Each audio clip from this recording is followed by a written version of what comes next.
Na aula de hoje a gente vai falar sobre a terceira lei de Newton, a ação e reação. Então, em termos macroscópicos, ou seja, quando a gente está considerando aí corpos grandes, corpos visíveis, as interações entre dois ou mais corpos, eles podem ser de dois tipos, Ele pode ser de contato ou de campo.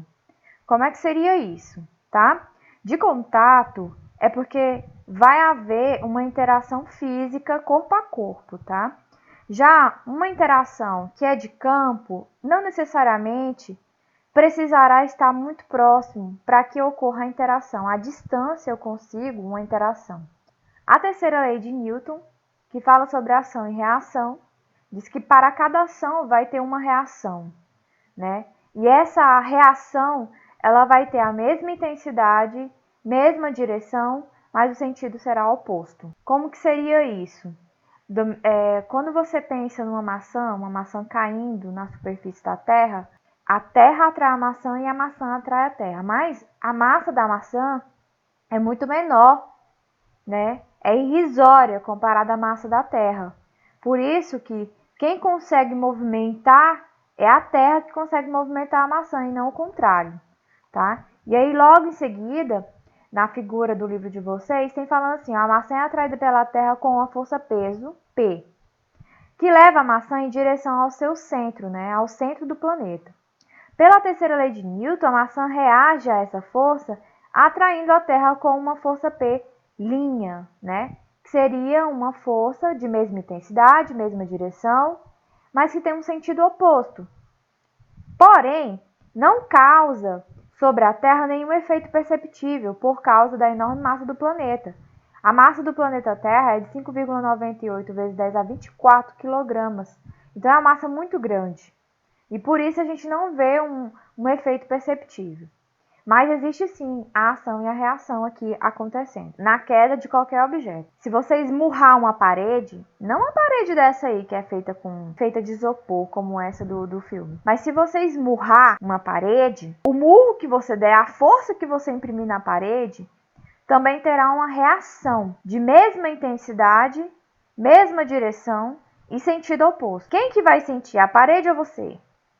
Você vai sentir a dor. Por que você vai sentir a dor? Devido à constituição atômica do seu corpo em relação à constituição atômica da parede. E devido você também ser um ser vivo e a parede não ser um ser vivo. Esmurrar a parede é diferente de esmurrar uma almofada, travesseiro, um colchão de uma cama, por causa da constituição atômica do material do qual a gente está esmurrando. Considere, por exemplo, agora esses dois blocos, bloco A e bloco B.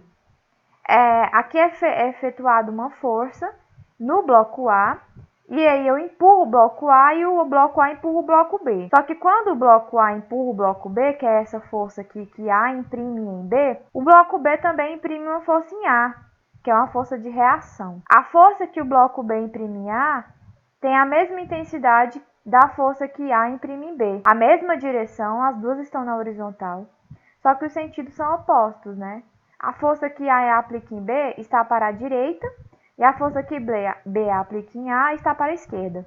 Esses pares de força, ação e reação, eles sempre vão ter a mesma intensidade, a mesma direção, mas sentidos opostos. Por isso que a gente pode considerar que aquela que está para a direita é positiva e a que está para a esquerda é negativa, tá? Lembrando que A, B é a força que o corpo A faz em B. E a força B,A é a força que o bloco B aplica em A. Como ela é contrária para a esquerda, ela vem negativa, tá? Mas quando a gente quer dizer que elas têm a mesma intensidade, a gente pode observar pelo comprimento da seta, que é o mesmo comprimento, a gente tem que dizer que o módulo é igual, tá?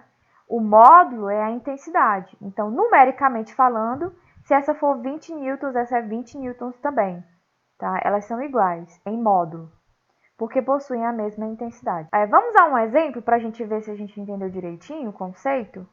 Aqui nós temos os blocos marcados com as letras A, B e C, e eles têm massa respectivamente igual a 300 gramas, 150 gramas, 60 gramas.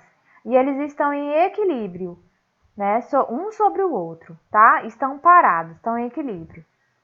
Letra A.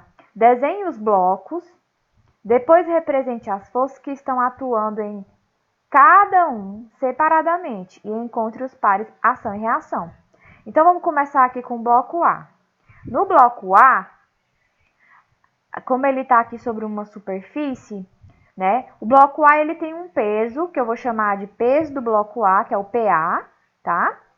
O bloco A tem uma força que a superfície faz sobre o bloco A, que é a força normal, que é a força que a superfície de apoio faz em relação ao bloco. O bloco B, ele aplica uma força no bloco A, que é a força de B em A. Então, esse é o peso, que é o PA. E essa é a força que o bloco B aplica em A, tudo bem? Agora vamos ver o bloco B. Como é que o bloco B está? O bloco B tem o seguinte, ele tem um peso do bloco B. Ele tem uma força, que é a força que A aplica em B. Olha só, a força que A aplica em B, que é essa vermelha, tem a mesma intensidade da força que B aplica em A. Então, tem o mesmo comprimento a seta. Mas, como tem um blocozinho em cima do bloco B, também vai ter uma força que o bloco C aplica em B, que é essa que está em verde aqui. Essa é a força que o bloco C aplica em B. E no bloco C, a gente vai ter o peso do bloco C, tá?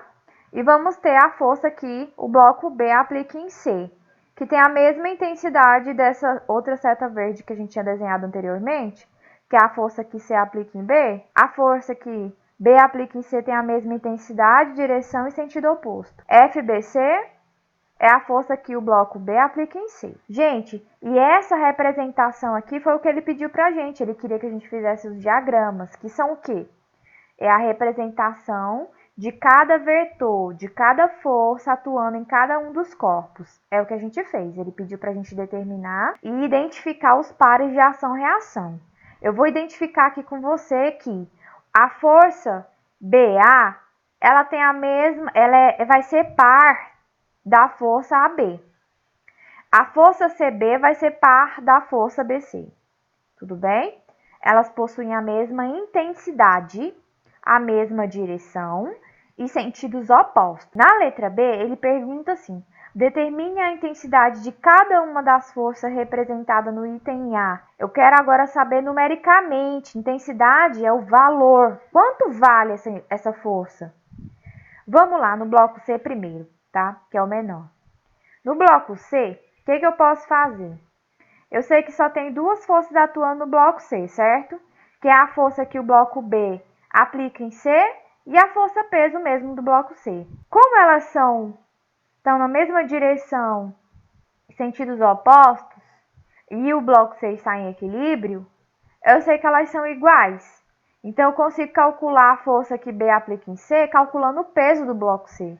E o peso do bloco C é a massa dele vezes a aceleração da gravidade. Quanto vale a massa dele? Lembrando que aqui a massa vai ter que estar em quilogramas, não pode ficar em gramas. Aí a gente tem que lembrar que 60 gramas, tem que fazer uma regra de 3, tá? Quem não sabe. 60 gramas é 0,06 quilogramas. É só você dividir por 1000, tá?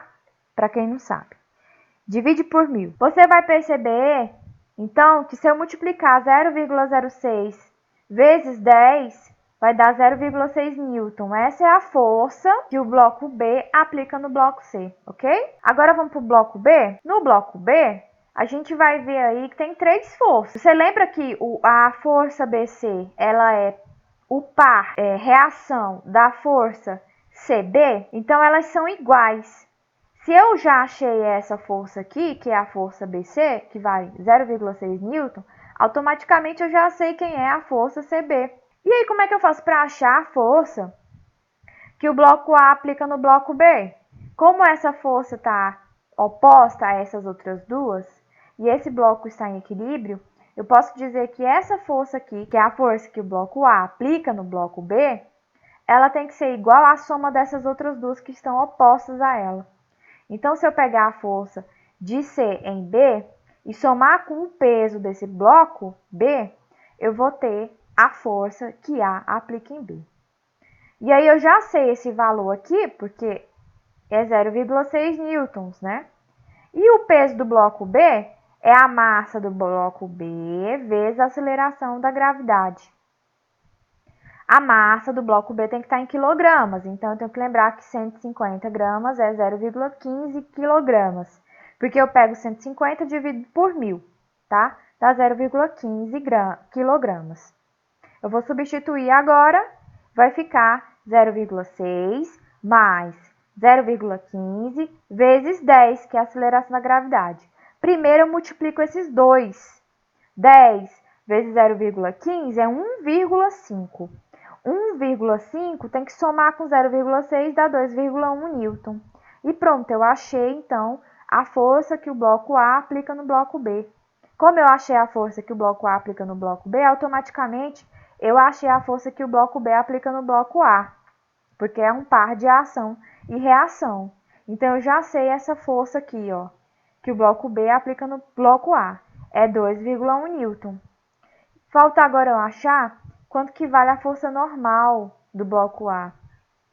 E a força normal do bloco A é muito fácil de achar, porque basta eu somar essas duas aqui.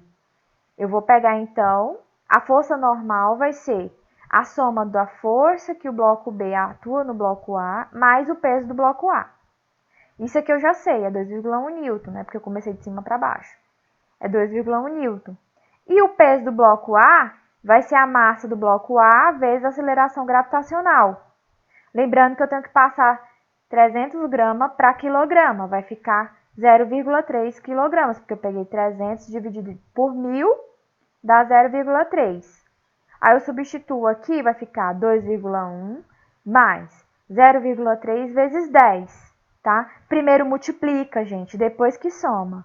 0,3 vezes 10 dá 3. 3 mais 2,1, 5,1 newton, tudo bem? E a gente fica por aqui na aula de ação e reação, que é a terceira lei de Newton.